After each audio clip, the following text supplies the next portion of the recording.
Shalom teman-teman, apa kabarnya?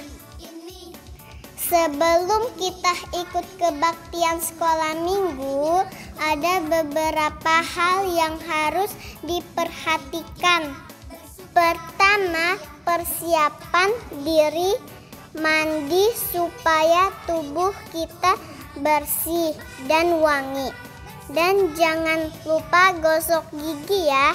Dan yang paling penting, kita harus berpakaian rapi seperti kita pergi ke gereja. Kedua, siapkan media yang akan kita gunakan. Apakah itu handphone, laptop, komputer, atau televisi? Jika menggunakan handphone, pastikan baterainya dalam keadaan penuh. Ketiga, siapkan hati. Kita semua harus menghormati Tuhan. Selama kebaktian tidak boleh sambil bermain, bercanda, atau lari-lari. Duduk yang rapi, jangan sambil tiduran ya. Dan jangan sambil makan minum ya. Nah, semua sudah siap. Sekarang mari kita mempersiapkan hati kita untuk beribadah kepada Tuhan. Selamat beribadah teman-teman. Tuhan Yesus memberkati.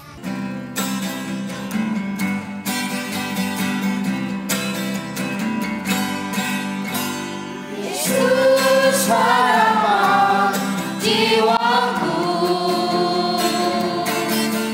Yesus menebus dosaku. Dia pohon selamat dan kebenaranku, Yesus dia harapanku. Kami mewakili guru-guru sekolah minggu GSRI Karawang dan GSRI Pos Cikampek dan Cikarang mengucapkan Selamat Hari Natal 2020 dan selamat Tahun Baru 2021. Tuhan Yesus memberkati. Shalom, selamat pagi adik-adik. Wah, masih kurang semangat. Shalom, selamat pagi adik-adik. Iya adik-adik, hari ini kita bersukacita, kita bersukaria karena hari ini kita merayakan Natal Sekolah Minggu GSRI Karawang, Pos PI Cikampek dan Pos PI Cikarang.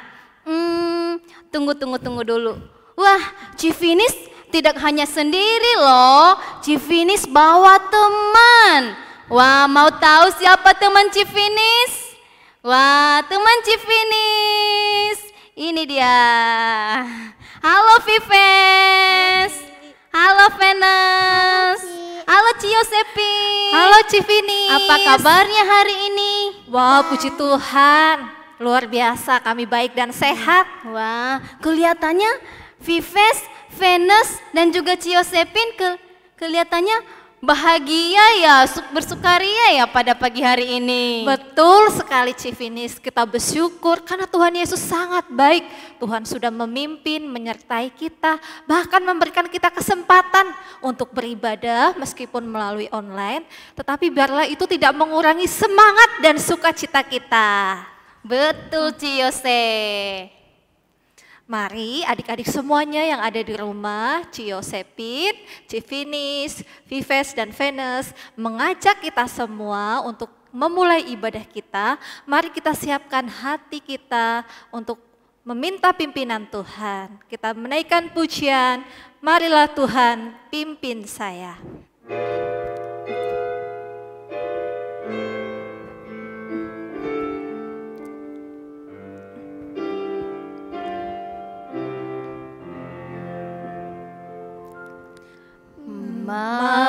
Marilah Tuhan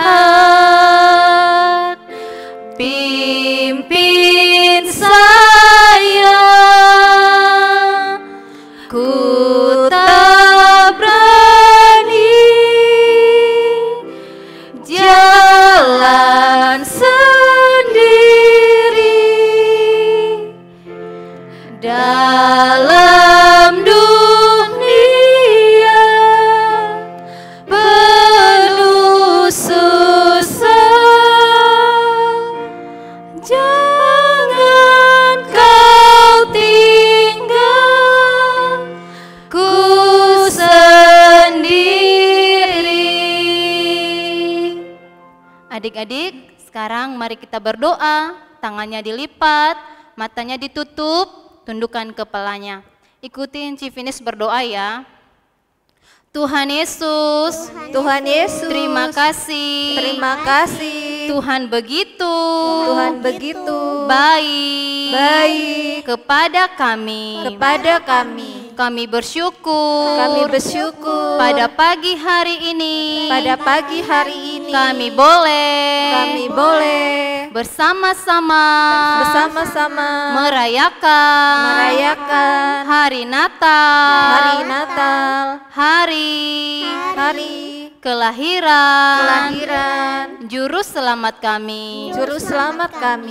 Berkati ibadah kami dari awal pertengahan hingga selesai. Terima kasih Tuhan. Dalam nama Tuhan Yesus kami berdoa. Amin. Nah, adik-adik yang ada di rumah masih semangat memuji Tuhan? Tetap semangat. Vives, Venus, Ciosepin masih semangat memuji Tuhan? Semangat Civinis. Iya dong, kita sebagai anak-anak Tuhan harus semangat memuji Tuhan. Harus memberikan yang terbaik untuk Tuhan untuk Tuhan Yesus. Untuk itu, mari kita memuji Tuhan dengan pujian Sekolah Minggu.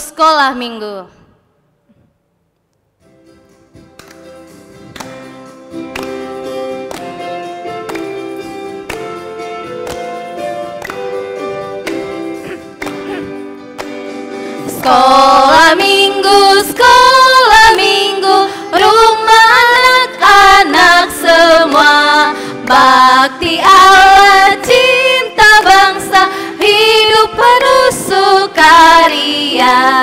Belajarlah kitab suci, cinta Tuhan gereja maju. Jalankanlah perintahnya, muliakanmu sepanjang hidup. Sekali lagi. Sekolah Minggu, rumah anak-anak semua. Bakti Allah, cinta bangsa, hidup penuh sukaria. Belajarlah kitab suci, cinta Tuhan gereja maju. Jalankanlah perintahnya, muliakanmu sepanjang hidup. Betul sekali adik-adik, lagu pujian ini mengingatkan kita supaya kita tetap dengar-dengaran kepada Tuhan. Kita cinta akan firman-Nya. Hari ini adalah hari di mana kita memperingati kelahiran Tuhan Yesus. Ciosepin mengajak kita semua untuk menyanyikan pujian Hari Natal telah tiba.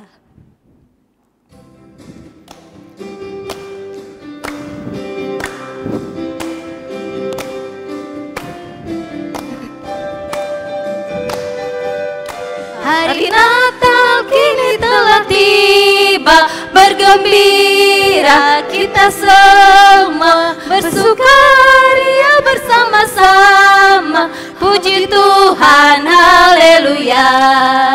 Haleluya, haleluya, semua memuji Dia.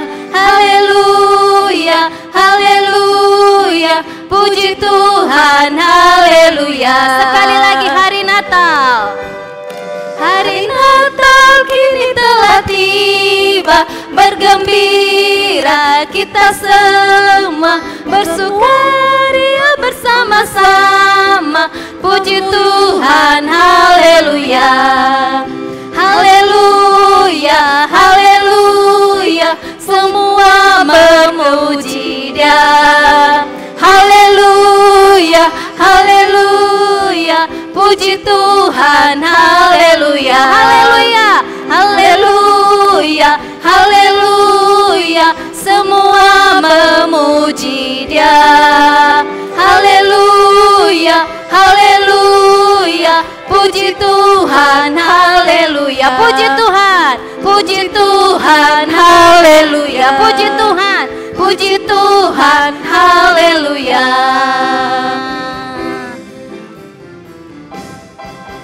Wah, kelihatannya hari ini kita semangat sekali ya memuji Tuhan Yesus. Betul sekali Civinis, kita senang sekali Tuhan Yesus sudah lahir ke dunia ini untuk menebus dosa kita. Betul sekali Ciyose. Nah adik-adik, kita bersyukur kita masih bisa mendengar berita kelahiran Tuhan Yesus.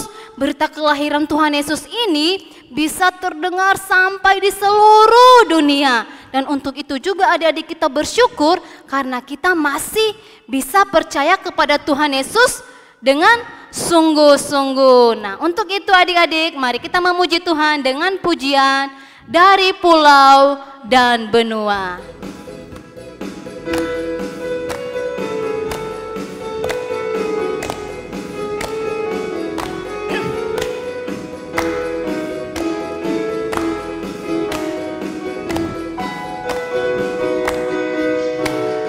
Dari pulau dan benua terdengar pujian semua bagi nama penebus.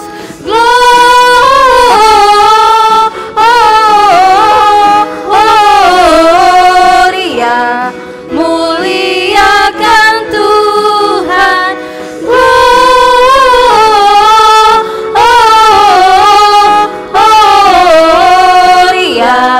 Muliakan Tuhan. Sekali lagi dari pulau dan benua. Dari pulau dan benua terdengar selalu terus lagu pujian semua bagi nama penebus.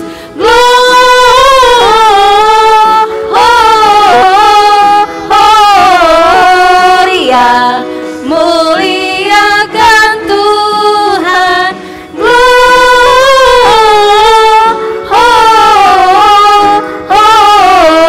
Gloria, muliakan Tuhan.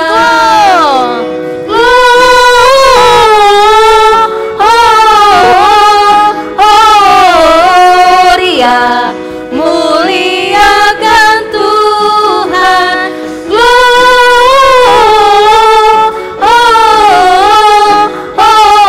Gloria, muliakan Tuhan. Wah adik-adik kita sangat bersyukur kepada Tuhan ya. Kita sudah memuji Tuhan dengan semangat, dengan sukacita. Mari kita siapkan hati kita untuk diberkati oleh firman Tuhan. Mari kita menaikkan pujian Kita Surga Bergema.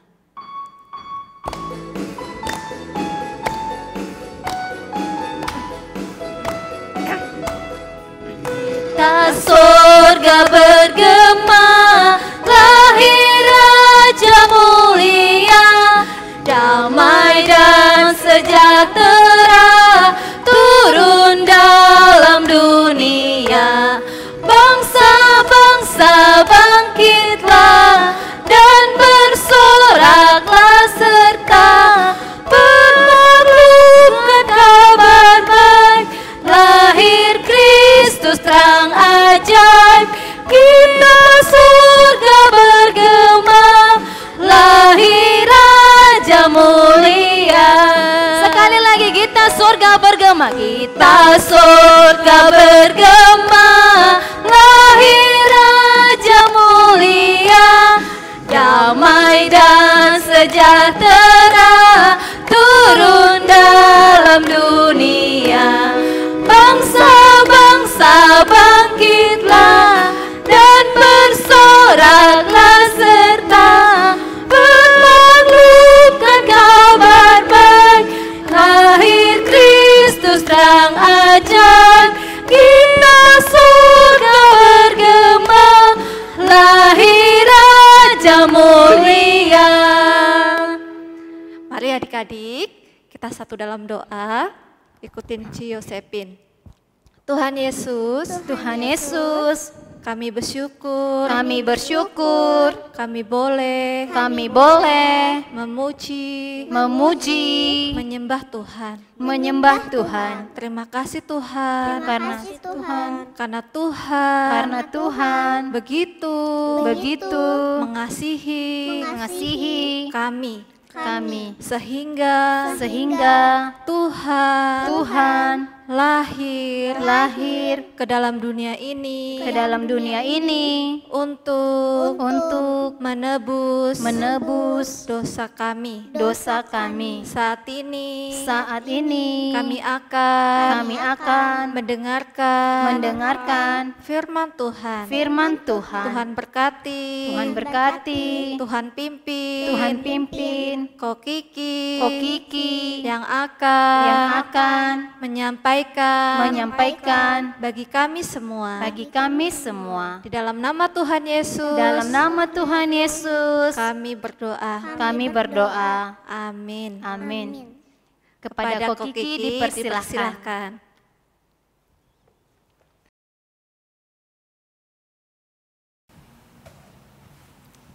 Halo adik-adik semua, halo adik-adik yang di Karawang, halo adik-adik yang di Cikampek, halo adik-adik yang di Cikarang. Apa kabar nih semuanya?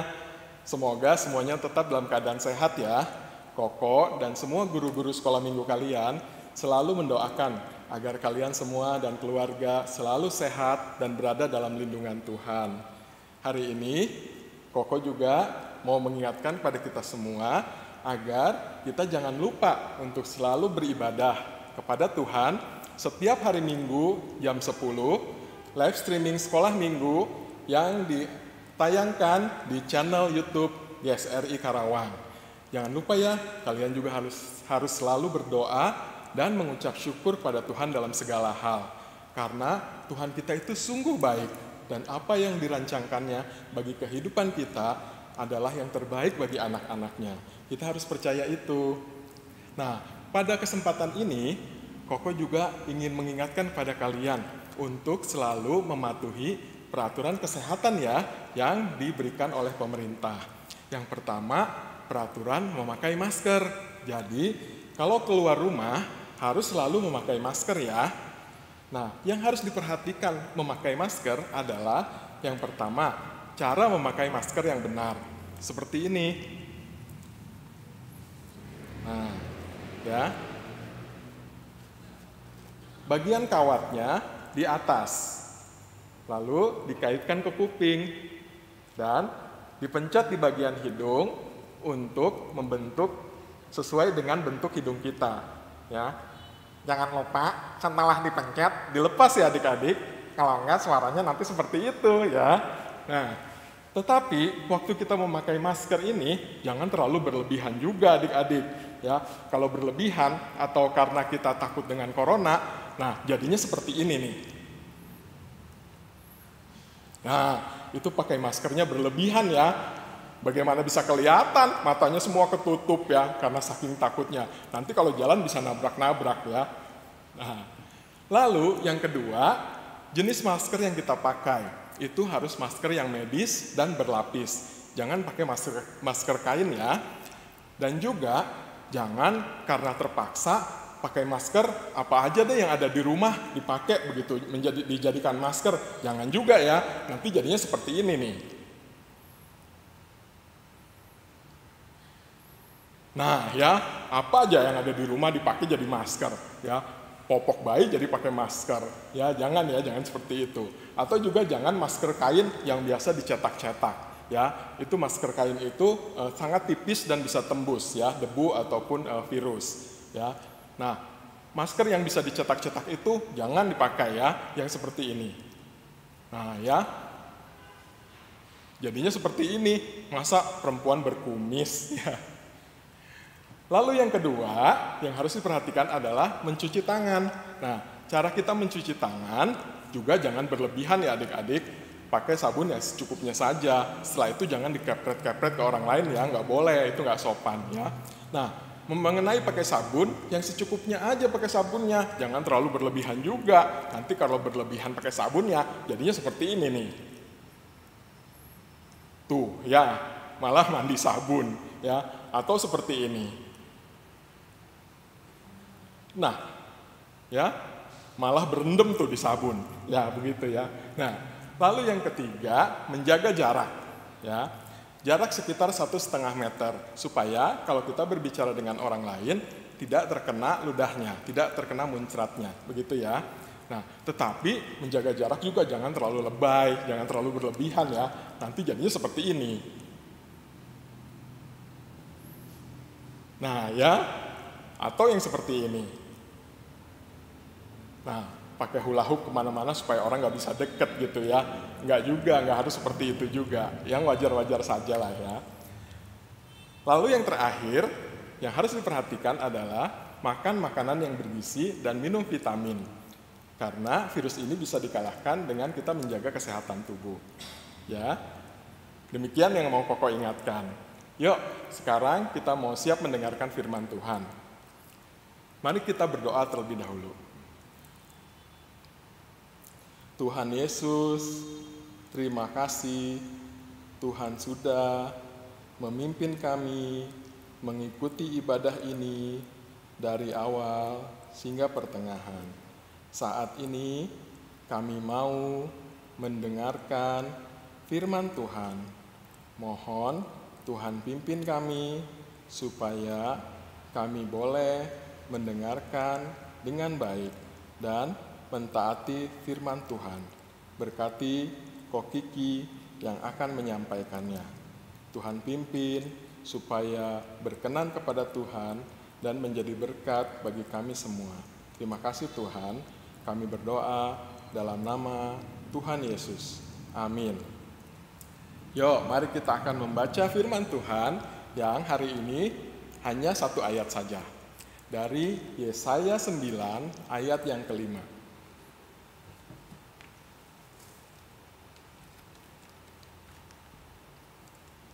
Mari kita membacanya bersama-sama. Yuk, yang di rumah buka Alkitabnya ya. Yesaya 9 ayat yang kelima. 1, 2, 3. Sebab seorang anak telah lahir untuk kita, seorang putra telah diberikan untuk kita. Lambang pemerintahan ada di atas bahunya, dan namanya disebutkan orang penasihat ajaib, Allah yang perkasa, Bapa yang kekal, Raja damai. Nah, adik-adik, untuk ayat ini dihafal ya. Ini adalah tugas dari Ko Kiki. Kalian menghafal ayat ini dan setelah itu, setelah kalian mendengarkan cerita, kalian juga menceritakan kembali apa cerita yang sudah kalian dengar hari ini. Lalu direkam ya, divideokan, lalu dikirimkan kepada guru kalian masing-masing. Ya, dengan demikian kalian belajar untuk membagikan berkat firman Tuhan kepada orang lain. Ya, paling sedikit yang merekam juga jadi dengar kan dan merasa diberkati oleh Tuhan. Ya, demikian pembacaan firman Tuhan.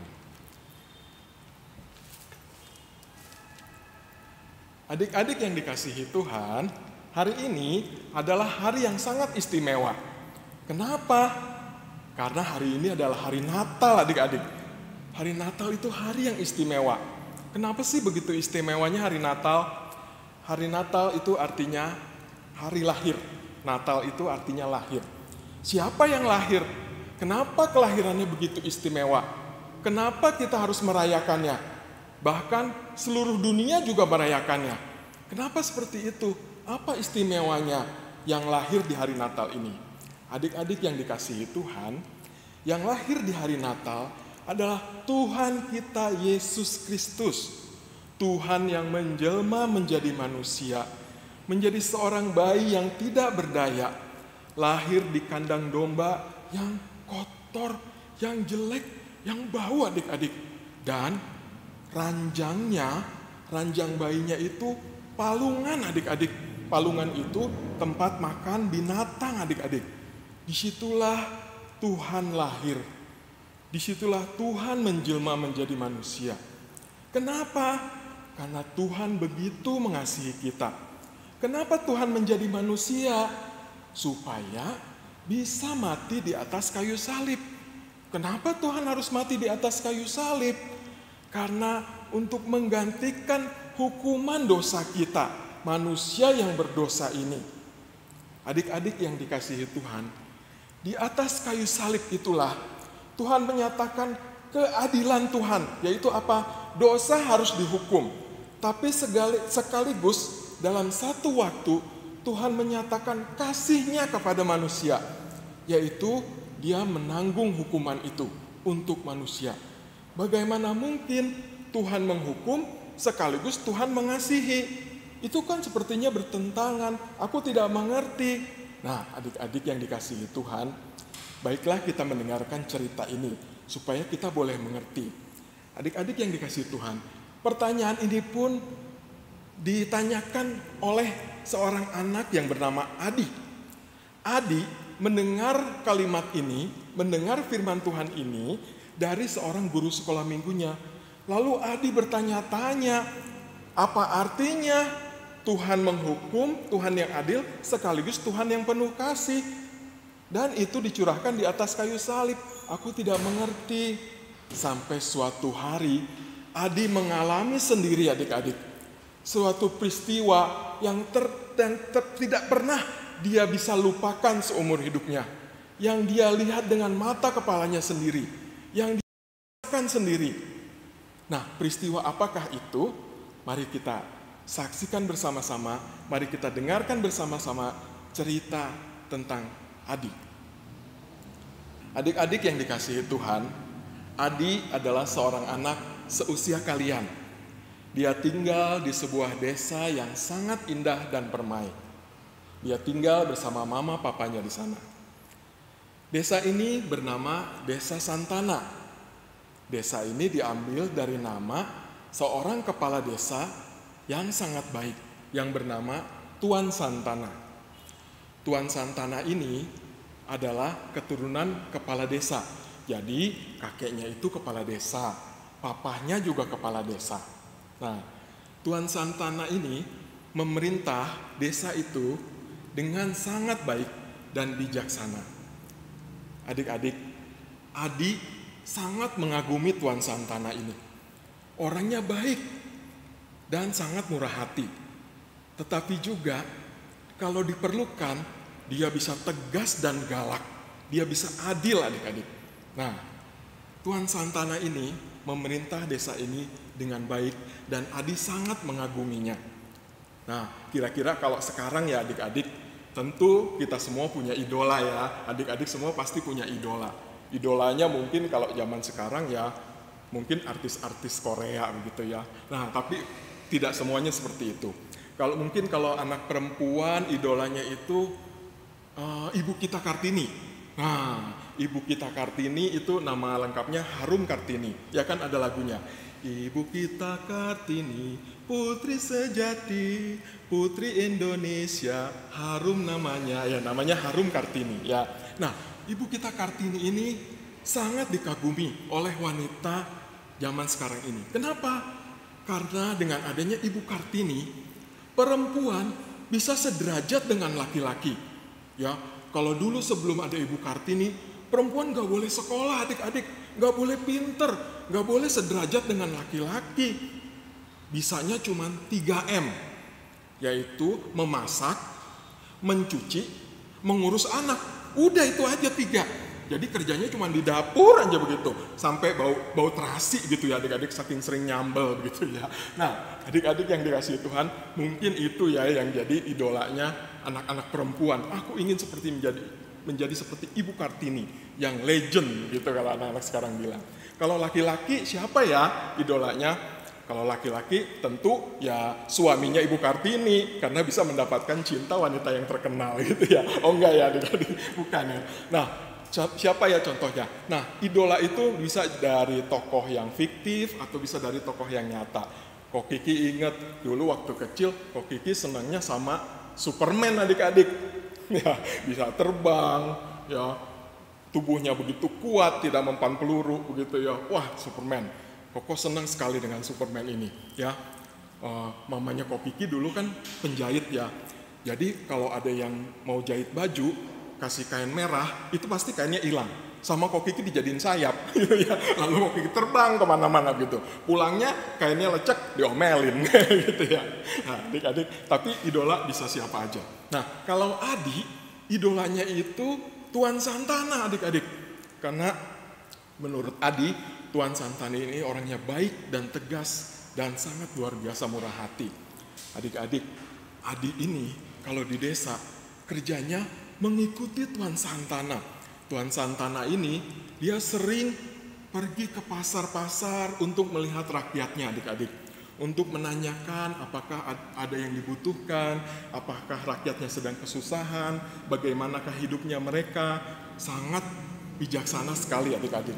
Kalau ada yang kesusahan, Tuan Santana tidak segan-segan akan membantu mereka dan tidak mengharapkan balas budi, adik-adik.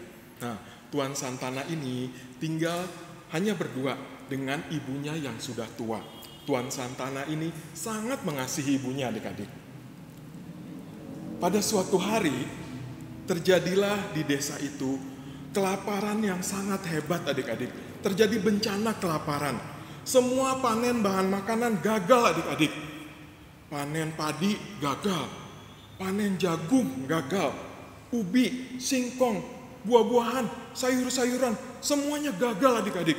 Ada yang dimakan hama, ada yang dimakan tikus, dimakan binatang, kena banjir, semuanya gagal.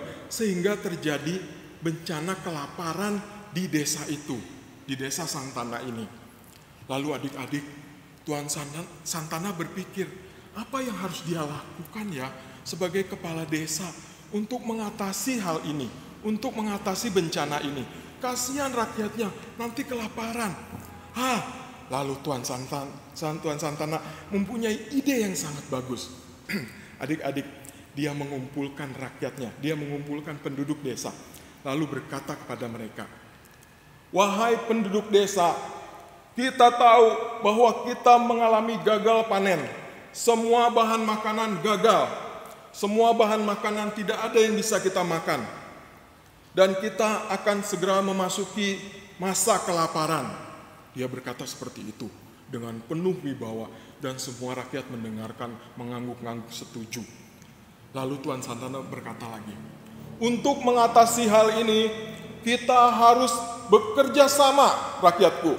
Kita harus bergotong royong. Mari saya ajak semua kita mengumpulkan makanan yang ada di rumah kita masing-masing. Lalu kita akan membagi rata setiap hari 2 kali makan. Kita bagi rata sehingga tidak ada seorang pun yang harus kelaparan. Kumpulkan makanan itu di gudang, ya, di balai desa. Kumpulkan semua makanan itu dan makanan itu akan dijaga."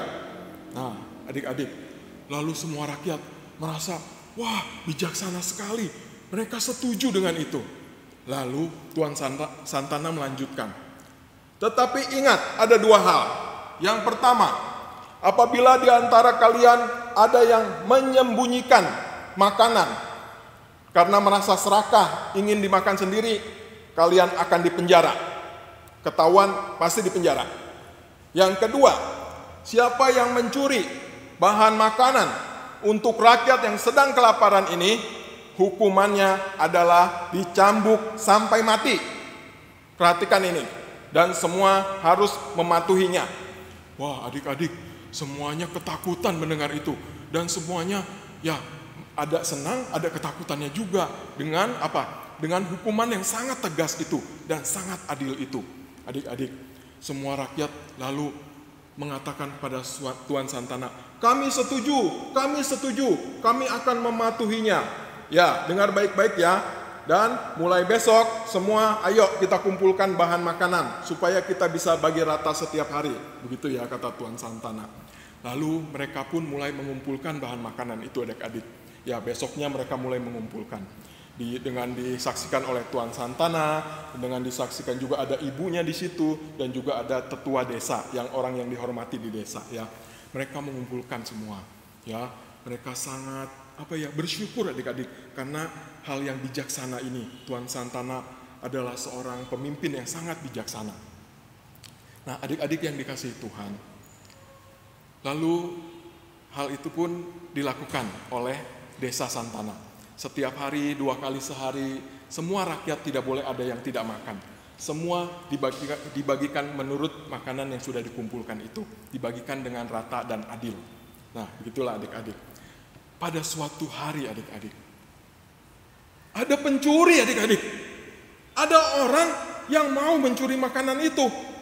Ada orang yang merasa tidak puas dengan 2 kali sehari. Dia mau curi makanan itu adik-adik. Dia pakai topeng hitam. Dia pakai baju yang hitam. Tidak kelihatan. Ya, walaupun penjaga-penjaga ada di situ, ya pada malam hari dia datang mengendap-endap. Ya, lalu dia membuka jendelanya, dia congkel jendelanya. Dia masuk lewat jendela.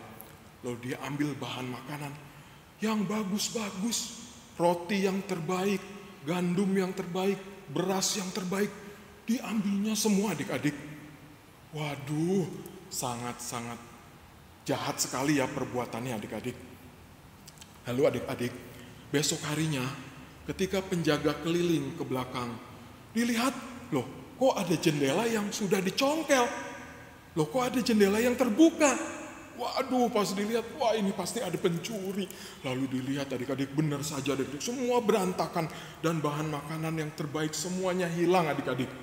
Pencuri itu mengambil semuanya adik-adik. Nah, lalu setelah itu Tuan Santana dilaporkan. Tuan Santana menerima laporan itu. Tuan, lapor, ada yang mencuri Tuan. Hah? Ya ampun, bukan aku sudah bilang. Yang mencuri pasti dihukum mati. Kenapa begitu berani ya dia? Lalu adik-adik, setelah laporan itu, maka Tuan Santana mencari akal. Kalau begitu, kita akan coba jebak dia. Malam hari ini, pura-pura penjaganya meleng. Pura-pura penjaganya lihat kemana gitu, atau tidur-tiduran. Jadi maling itu akan merasa lengah. Ya, penjaga sedang lengah dan maling itu akan merasa aman untuk mencuri lagi. Nah, begitulah adik-adik jebakan ini dipersiapkan. Semua polisi atau penjaga-penjaga itu pura-pura lihat kemana, pura-pura jalan kemana, menjauhi balai desa gudang itu. Lalu ada yang pura-pura juga tidur-tiduran begitu ya. Nah, benar saja adik-adik. Maling itu melihat hal itu, lalu dia merasa ini adalah kesempatan. Lalu dia datang lagi adik-adik. Dia datang lagi, tapi waktu dia mau ambil, lampu dinyalakan, langsung, maling! Wah, ketahuan adik-adik, dan ditangkap, kamu maling ya? Wah, ditangkap adik-adik. Ya, lalu maling itu dibawa, diseret keluar oleh penjaga-penjaga itu. Dan Tuan Santana juga sudah ada di situ.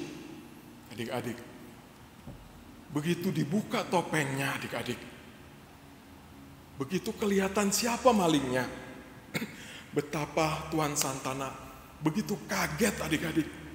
Dia lemes tubuhnya adik-adik. Kenapa? Karena ibunya sendiri ternyata maling itu. Ibunya yang sudah tua, ibunya yang sudah tidak berdaya.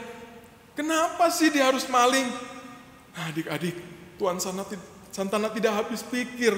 Bukankah selama ini sudah adil dibagikan secara rata? Bahkan Tuan Santana dan ibunya pun mendapat makanan. Kenapa harus maling? Adik-adik, Tuan Santana berkata kepada penjaga-penjaga, tinggalkan kami mau bicara. Wah, adik-adik, Tuan Santana mengajak bicara ibunya dari hati ke hati. Ibu kenapa melakukan hal itu? Bukannya ibu udah tahu, saya sudah mengumumkan kepada rakyat bahwa yang maling pasti akan dihukum mati, ibu. Apakah ibu tidak tahu hal itu? Bukankah ibu ada di situ dan mendengarnya? Adik-adik, sang ibu terdiam, tertunduk. Tapi adik-adik, tidak ada penyesalan di mukanya. Di wajahnya itu tidak menunjukkan penyesalan. Dan ibu ini perlahan-lahan dia menengadahkan wajahnya. Dia menatap Tuan Santana. Lalu dia berkata, aku iri kepada semua rakyat yang punya makanan yang enak-enak itu.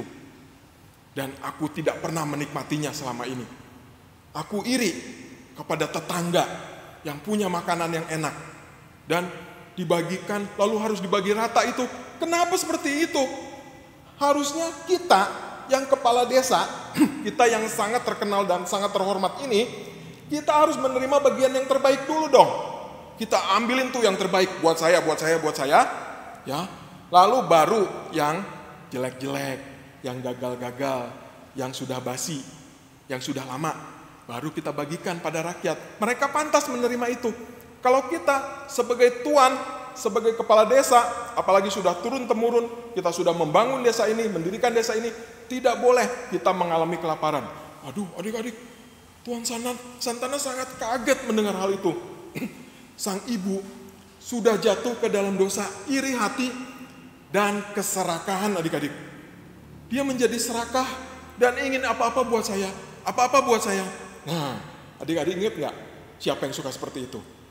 Nah, bukankah adik-adik juga seperti itu ya? Suka seperti itu ya? Apa-apa yang bagus buat saya, apa-apa yang paling top buat saya, apa-apa yang enak buat saya, buat adik, buat koko, buat seorang lain, itu yang bagian yang jeleknya aja. Kecil aja, jangan gede-gede. Kalau ada dikasih kue ulang tahun, pengennya bagian yang besar. Yang kecil, kasih adik, kasih koko, kasih mama papa, kasih orang lain. Buat saya. Itu namanya serakah, adik-adik. Itu dosa dan Tuhan tidak berkenan. Adik-adik, kalian yang punya dosa seperti itu harus minta ampun ya sama Tuhan. Nah, kita kembali ke ibunya. Adik-adik, betapa kagetnya Tuan Santana, adik-adik. Ibunya sudah masuk dalam dosa iri hati dan serakah dan tidak mau bertobat. Dari mukanya kelihatan dia sangat bangga akan dirinya dan dia tidak mau disamakan dengan rakyat biasa. Aduh, adik-adik, Tuan Santana begitu sedih sekali. Tapi dia tidak bisa berkata apa-apa. Lalu dia berkata pada penjaga, masukkan ibu saya ke dalam penjara dan kumpulkan rakyat, saya akan mengumumkan sesuatu. Itulah yang diputuskan oleh Tuan Santana.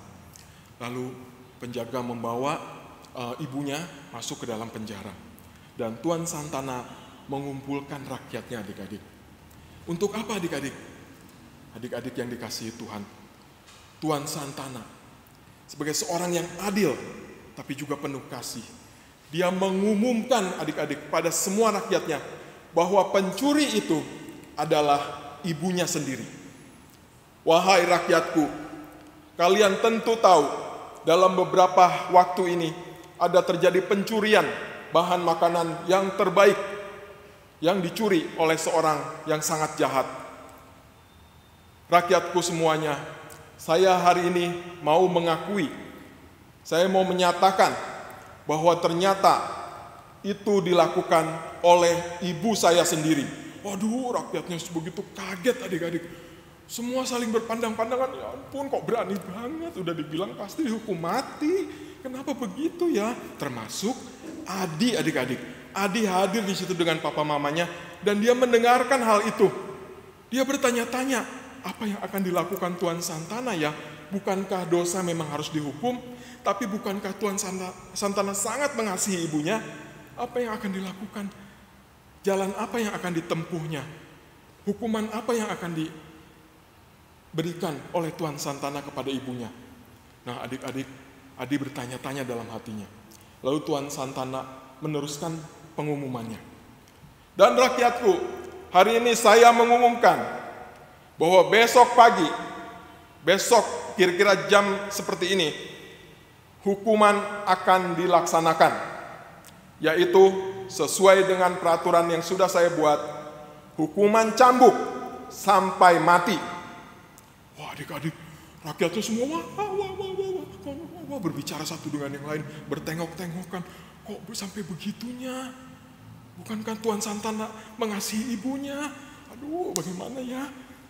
Dan rakyatku semua harus hadir untuk menyaksikannya. Wah, semua rakyatnya gimana ya, mau hadir, mau datang, mau lihat, tapi nggak tega begitu. Tapi kok Tuan Santana tega ya begitu ya, kira-kira apa yang dipikiran rakyatnya pada waktu itu. Tetapi karena ini perintah dari kepala desanya yang sangat mengasihi mereka, maka mereka pun akan hadir pada besok harinya. Nah, adik-adik, keesokan harinya apa yang sudah diucapkan oleh Tuan Santana akan dilakukan. Hukuman akan dijalankan. Padahal di dalam hatinya Tuan Santana tahu banget, tahu persis ibunya yang sudah tua ini tidak akan bisa menerima hukuman cambuk.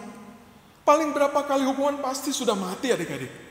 Tidak akan sanggup dengan tubuh yang tuanya itu. Adik-adik, tapi Tuan Santana, dia orang yang adil. Hukuman adalah hukuman. Hukuman atas dosa, atas kesalahan memang harus dilakukan. Nah, adik-adik, terjadilah pada waktu itu. Semua rakyatnya ada yang lihat ngeri-ngeri gitu ya. Semua ada yang tutup mata tapi ngintip-ngintip begitu ya. Terus ada yang anak kecil juga ditutupin matanya sama orang tuanya. Jangan lihat dah, jangan lihat. Kasihan begitu ya.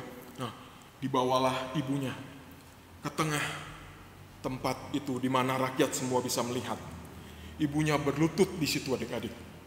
Ya, penjaga yang memegang cambuk sudah siap untuk menghukum ibunya ini, ya, sesuai dengan perintah Tuan Santana, sesuai dengan peraturan, hukum cambuk sampai mati. Ketika penjaga sudah mau melayangkan cambuk itu adik-adik, ya, Tuan Santana bilang, stop, jangan lanjutkan.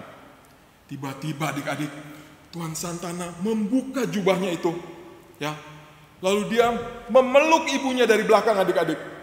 Dia peluk ibunya dan dia memberikan punggungnya untuk dicambuk adik-adik. Dia memberikan punggungnya untuk dihukum, untuk menerima hukuman yang seharusnya ibunya yang menerima itu. Dia memeluk ibunya. Ibu, inilah bukti kasihku kepadamu. Aku tahu ibu pasti tidak akan tahan menerima hukuman ini. Ibu pasti akan mati. Tapi biarlah aku yang sangat mengasihi ibu, aku menerima hukuman ini. Karena dosa, kesalahan yang sudah ibu perbuat. Karena aku begitu mengasihi ibu, aku rela mati demi untuk ibu. Adik-adik, penjaga gemeter. Takut adik-adik lah, kepala desanya loh. Kok jadi Tuan Santana yang dihukum ini bagaimana? Mereka berpandang-pandangan, mereka bertanya-tanya. Mereka bahkan lempar-lemparan itu cambuk. Udah kamu aja begitu ya. Takut. Tapi Tuan Santana bilang, sesuai dengan peraturan, hukum saya. Saya menggantikan ibu saya. Karena saya mengasihi dia. Ayo, hukum, cambuk sesuai peraturan. Adik-adik, sesuai peraturan, dicambuk sampai mati adik-adik, sampai darahnya keluar banyak, dan dia mati kehabisan darah dengan penuh kesakitan adik-adik. Penjaga itu mencambuk satu, aduh kekencangan gak ya, aduh gimana ya, sakit gak ya Tuan Santana, kasihan. Ayo teruskan, kata Tuan Santana dengan nada yang penuh wibawa. Penjaganya takut adik-adik, tapi namanya dosa ya harus dihukum, namanya kesalahan ya harus ditanggung. Adik-adik, dicambuk lagi. Setiap cambukan itu adik-adik, bunyinya cetar gitu adik-adik. Bunyinya kencang banget adik-adik. Setiap cambuk yang bertemu dengan punggungnya Tuan Santana, begitu keras bunyinya. Sampai orang tutup kuping, tutup mata. Rakyatnya semua menangis. Melihat apa yang sudah dilakukan oleh Tuan Santana, di mana keadilan dan kasih dinyatakan dalam satu waktu, dalam satu peristiwa.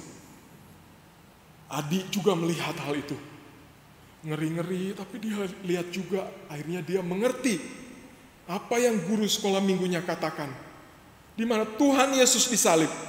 Itu adalah satu waktu di mana Allah menyatakan keadilannya. Dosa harus dihukum. Hukumannya adalah maut. Hukumannya adalah kematian. sekaligus kasih Allah dinyatakan. Karena Allah sendiri yang menjadi manusia di dalam diri Tuhan Yesus. Dialah yang menanggung hukuman dosa itu, adik-adik. Dia mati di atas kayu salib, menanggung hukuman dosa itu untuk kita semua manusia yang berdosa. Dan siapa yang percaya kepadanya akan diselamatkan, akan memperoleh pengampunan dosa yang dari Tuhan, dan tidak akan binasa. Adik-adik, demikianlah yang terjadi. Tuan Santana menerima hukuman. Terus, kata Tuan Santana, terus. Dihukum terus, adik-adik, dicambuk terus. Sampai akhirnya dia kehabisan darah, dia kesakitan, dan dia mati, adik-adik. Adik-adik, ibunya Tuan Santana hancur hatinya, adik-adik, melihat anaknya mati di hadapannya, adik-adik, demi menanggung dosanya, demi menanggung kesalahannya. Dan di situ dia bertobat, Tuhan, ampun, saya orang berdosa, saya orang yang salah, Tuhan, harusnya saya yang dihukum. Anakku bangun, harusnya ibu yang dihukum anakku, kenapa engkau mau menerima hukuman ini? Dia menangis, adik-adik, dia minta ampun sama Tuhan, dia bertobat, adik-adik. Dia menyesal sekali. Anaknya harus berkorban. Nyawanya mati, dicambuk, disiksa demi dirinya. Padahal dia yang berdosa. Padahal dia yang salah. Tapi anaknya yang begitu mengasihi dia, rela menanggung hukuman itu sampai mati, adik-adik. Demikianlah kisah Tuan Santana, di mana keadilan dan kasih dinyatakan di dalam satu waktu. Tuan Santana mati menerima hukuman yang seharusnya ibunya lah yang dihukum. Karena ibunya yang mencuri, karena ibunya iri hati, karena ibunya yang serakah, ibunya yang berdosa. Tuan Santana yang menerima hukumannya, bahkan sampai mati. Demikianlah kisah Tuan Santana. Adi melihat dengan mata kepalanya sendiri hal ini. Adi mengalami sendiri hal ini. Adi tambah kagum, tambah cinta sama Tuan Santana. Dan dia tahu betapa Tuan Santana sangat mengasihi ibunya. Dia rela mati untuk menanggung dosa ibunya, adik-adik. Dia rela menerima hukuman itu. Dan sekarang Adi mengerti bahwa kasih dan keadilan Allah dinyatakan sama seperti peristiwa yang dia saksikan itu, adik-adik. Demikian akhir kisah Tuan Santana ini. Di mana kisah itu menceritakan Tuan Santana walaupun dosa harus dihukum, tapi Tuan Santana pun menunjukkan kasihnya kepada ibunya, di mana dia rela menanggung hukuman itu dan mati demi ibu yang dikasihinya. Adik-adik yang dikasihi Tuhan, mari kita kembali kepada ayat yang kita hafalkan tadi.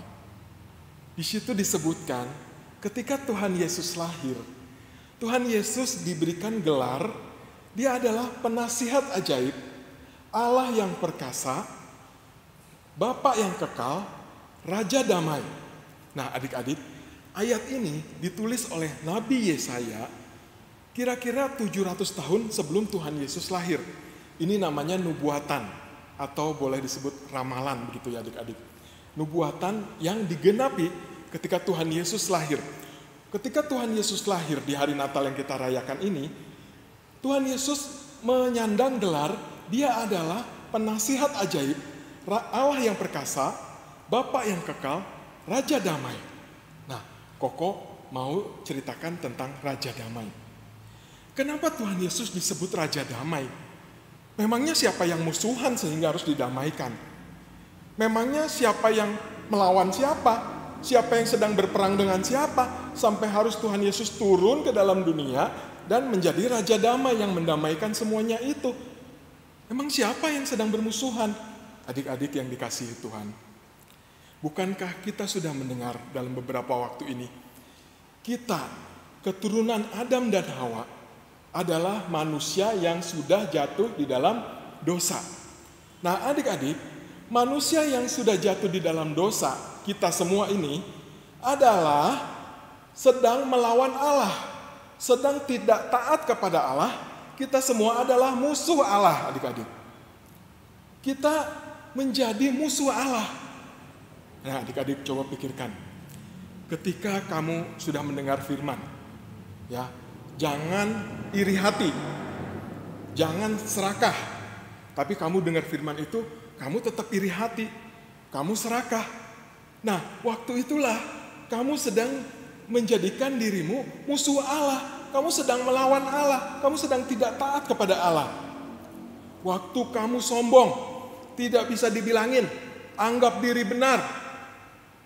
Kalau dibilangin, dinasehatin, marah, lebih galak, males, tidak mau dengar, tutup kuping, masuk kamar, tutup pintu, gak mau dengar papa mama ngomong apa. Waktu kamu tidak mau dinasehatin, waktu kamu marah, waktu kamu tidak taat, waktu kamu merasa sombong, merasa benar, waktu itulah kamu sedang berdosa, dan waktu itulah kamu sedang menjadi musuh Allah. Kamu sedang melawan kepada Allah. Allah yang maha baik, Allah yang maha kudus, Allah yang maha suci, Allah yang membenci dosa. Waktu itulah kamu sedang melawan kepada Allah. Ada juga kamu yang sering mencuri. Ya, kamu di antara kamu mungkin ada yang kalau lihat uang di meja, tengok kanan, tengok kiri, sepi, nggak ada orang, ambil. Kebiasaan mencuri, bahkan jadi kebiasaan. Nggak merasa itu dosa lagi. Wah, itu gawat adik-adik. Kamu sedang melawan kepada Allah. Allah yang suci.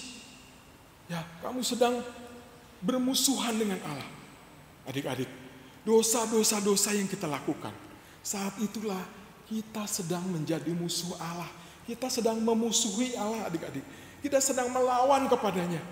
Oleh sebab itulah kita perlu didamaikan, adik-adik.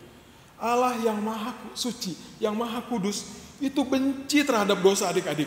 Memang Allah mengasihi kita manusia, tapi Allah benci terhadap dosa.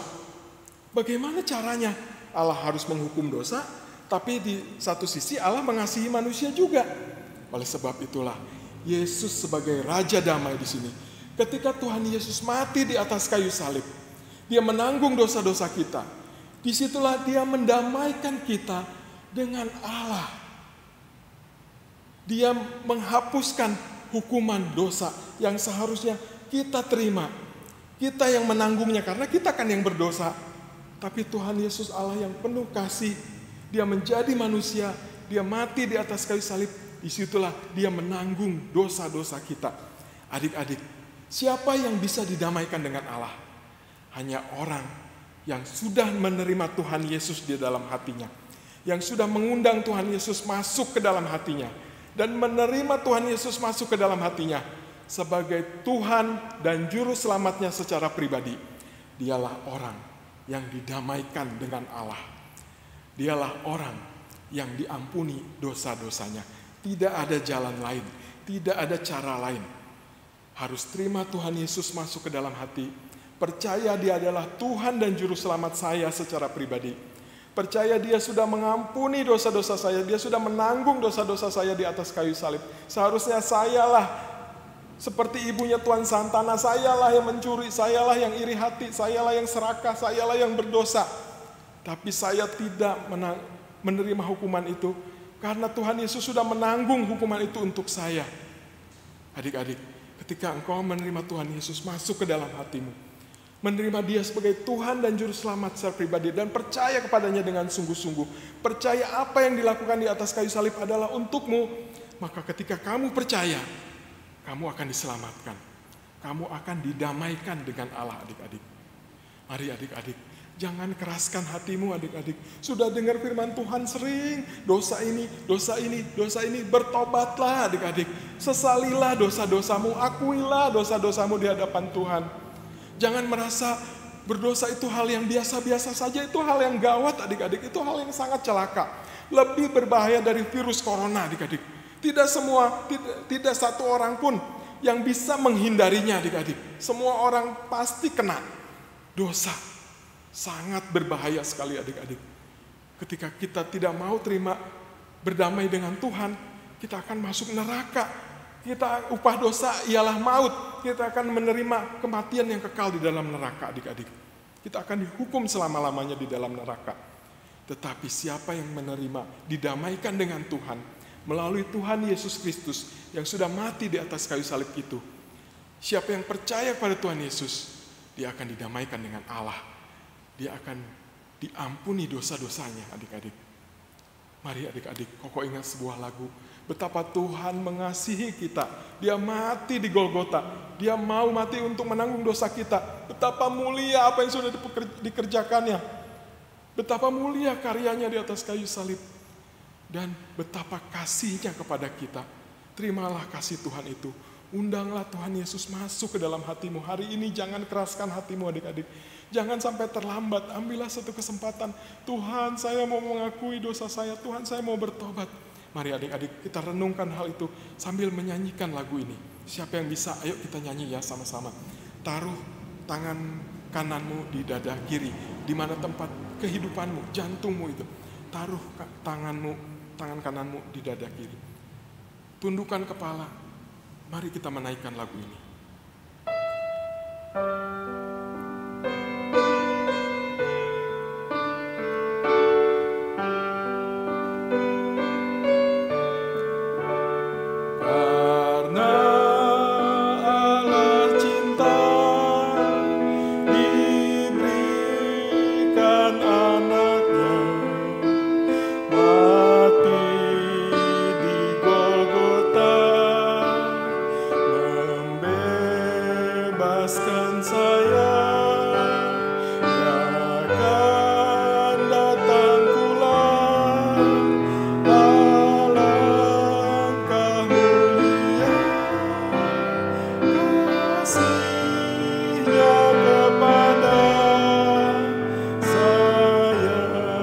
Mari sambil merenungkan, kita nyanyikan lagu ini lagi. Karena Allah cinta diberikan anaknya, mati di Golgota, membebaskan saya.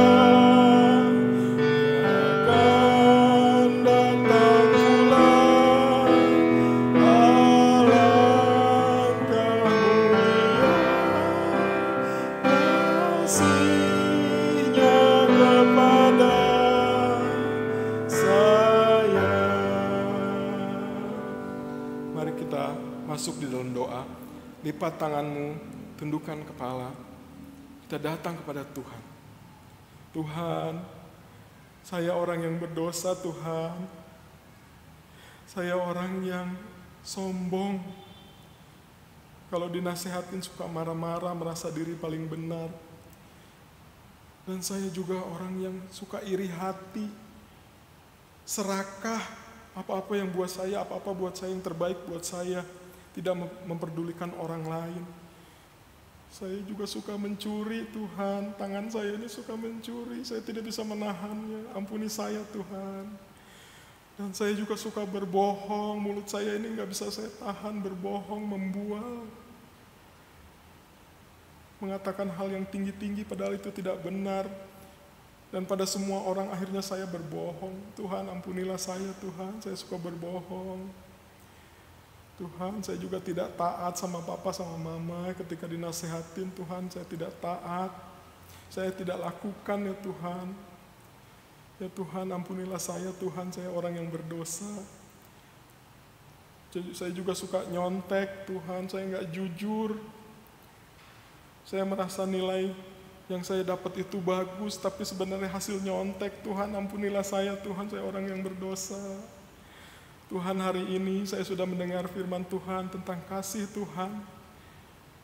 Juga tentang keadilan Tuhan, dosa harus dihukum. Tapi Tuhan begitu mengasihi kami orang yang berdosa ini, mengasihi saya. Sehingga Tuhan, Engkau rela mati, menanggung dosa saya, menggantikan saya di atas kayu salib. Engkau menanggung hukuman dosa saya. Sehingga saya bisa selamat ya Tuhan. Terima kasih Tuhan, Engkau sudah baik. Engkau betapa kasih-Mu kepada saya ya Tuhan. Tuhan, hari ini saya mau mengundang Tuhan Yesus masuk ke dalam hati saya. Tuhan Yesus, masuklah ke dalam hati saya. Jadilah Tuhan dan Juru Selamat saya dari sekarang sampai selama-lamanya. Terima kasih Tuhan, terima kasih Tuhan Yesus. Engkau Allah yang baik. Dalam nama Tuhan Yesus, saya berdoa dan mengucap syukur. Amin. Adik-adik yang dikasihi Tuhan, siapa tadi yang sudah mengakui dosanya? Ayo, acungkan tanganmu, angkat tanganmu. Allah Maha melihat, Tuhan Maha melihat. Siapa? Ya, semua ayo angkat tanganmu. Siapa yang tadi sudah mengakui dosanya, sudah bertobat kepada Tuhan, tidak mau lagi berbuat dosa. Sekarang saya mau hidup mencintai Tuhan Yesus. Engkau ya sudah, ya turunkan tanganmu. Tuhan Maha melihat. Engkau yang sudah mengundang Tuhan Yesus masuk ke dalam hatimu. Sekarang kamu harus berjanji bahwa kamu mengasihi Tuhan Yesus, mencintai Tuhan Yesus. Karena Tuhan Yesus sudah lebih dahulu mengasihi kamu. Ketika kamu cinta kepada Tuhan Yesus, maka apa yang Tuhan Yesus katakan di dalam firman-Nya harus kamu lakukan, harus kamu taati. Ya, maka rajin dengar firman Tuhan, ya, rajinlah beribadah kepada Tuhan, dengar firman Tuhan dengan baik. Apa yang Tuhan mau katakan itu ada di dalam firman Tuhan. Ya, waktu kamu mencintai Tuhan Yesus, maka hidupmu sekarang ingin menyenangkan hati Tuhan Yesus yang sudah mengasihi kamu terlebih dahulu, bukan? Kamu ingin menyenangkan hati Tuhan, maka kamu harus bertobat dari dosa-dosamu dan tidak melakukannya lagi. Tidak boleh melakukannya lagi. Kamu harus mohon kekuatan dari Tuhan. Setiap pagi berdoa mohon kekuatan dari Tuhan. Tuhan, kuatkan saya hari ini supaya tidak berbuat dosa, tidak menyakiti hati Tuhan, tidak menyakiti hati orang lain. Jaga mulut saya, jaga hati saya, jaga tangan dan kaki saya, jaga perbuatan saya Tuhan, supaya saya tidak menyakiti hatimu. Saya mau menyenangkan Tuhan Yesus yang saya kasihi, karena Tuhan Yesus sudah terlebih dahulu mengasihi saya. Adik-adik, engkau yang sudah mengangkat tanganmu tadi, namamu sudah tertulis di sorga. Siapa tadi? Andi, ada nggak Andi? Andi, nah Andi udah ya. Siapa lagi ya? Beben, udah belum Beben nih? Beben mana nih? Nah, udah kan tadi ya? Udah mengaku dosa nih, udah mengundang Tuhan Yesus dalam hatimu. Ya, sekarang lakukan perintah Tuhan. Ya, semua yang tadi sudah mengangkat tangannya, semua nama sudah tertulis di buku kehidupan di sorga. Dan engkau sudah diselamatkan. Ya, sekarang waktunya engkau hidup menyenangkan hati Tuhan. Hari demi hari, jadilah berkat adik-adik. Buat papa mamamu, dan buat orang-orang di sekitarmu, orang-orang yang kamu kasihi. Apa yang Tuhan sudah berikan kepadamu, talenta apapun, lakukanlah itu, yang terbaik untuk Tuhan. Melayani Tuhan, ya, berdoa, membaca Alkitab, datang ke gereja beribadah, dan mendengarkan firman Tuhan. Hiduplah yang menyenangkan hati Tuhan. Ya, demikianlah firman Tuhan hari ini. Kiranya apa yang kita dengar, boleh kita simpan, boleh kita lakukan dalam kehidupan kita sehari-hari. Sehingga hidup kita berkenan kepada Tuhan dan menjadi berkat bagi orang lain. Amin.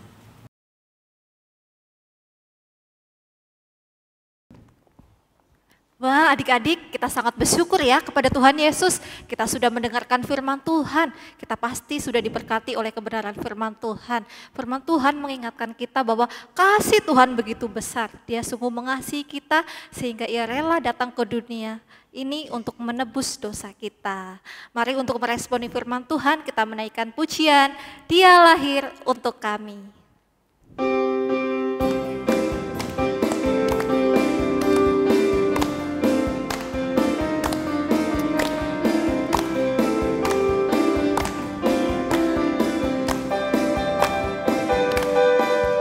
Dia lahir untuk kami, Dia mati untuk kami, Dia bangkit bagi kami semua. Dia Yesus Tuhan kami, Dia Yesus Allah kami, Dia raja di atas segala raja. Dia itu firman Allah yang turun ke bumi, yang jadi sama dengan manusia. Dia Yesus sobat kami, Dia Yesus Tuhan kami, Sang penebus juru selamat dunia. Sekali lagi, Dia lahir untuk kami, Dia mati untuk kami, Dia bangkit bagi kami semua. Dia itu Tuhan kami, Dia itu Allah kami, Dia raja di atas segala raja. Dia itu firman Allah, Dia itu firman Allah yang turun ke bumi, yang jadi sama dengan manusia. Dia Yesus sobat kami, Dia Yesus Tuhan kami, Sang penebus juru selamat dunia. Sang penebus juru selamat dunia. Sang penebus juru selamat dunia.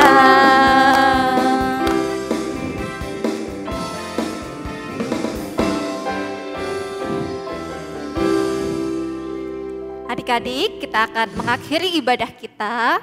Mari kita satu di dalam doa, ikutin Cio Sepin. Tuhan Yesus, terima kasih Tuhan sudah memimpin ibadah kami.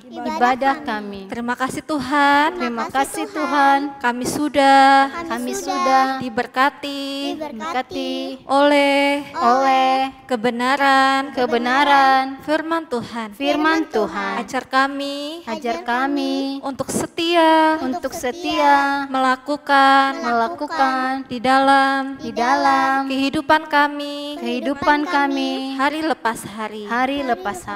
Biarlah di hari Minggu yang akan datang kami boleh beribadah dengan sukacita.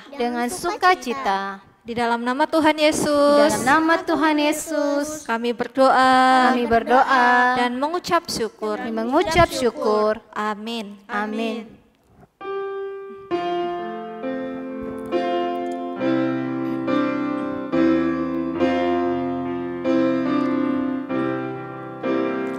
Bapa, terima kasih.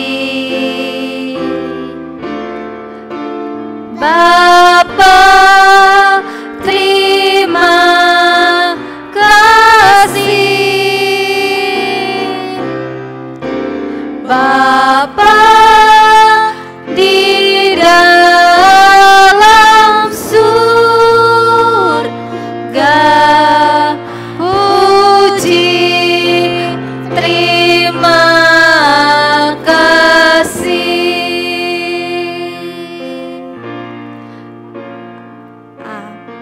Amin. Ibadah kita telah selesai. Selamat Hari Natal. Tuhan Yesus memberkati.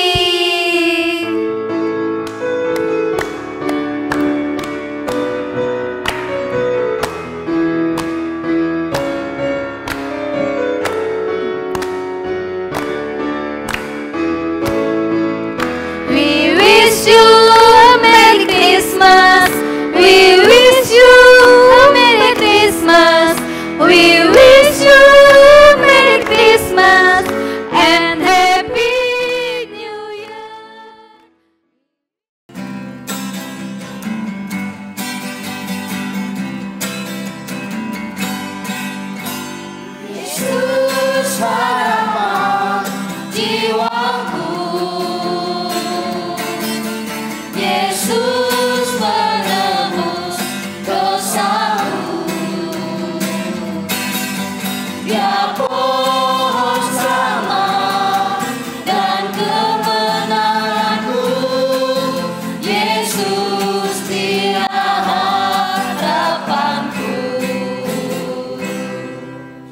kami mewakili guru-guru sekolah minggu GSRI Karawang dan GSRI Pos Cikampek dan Cikarang mengucapkan Selamat Hari Natal 2020 dan selamat Tahun Baru 2021.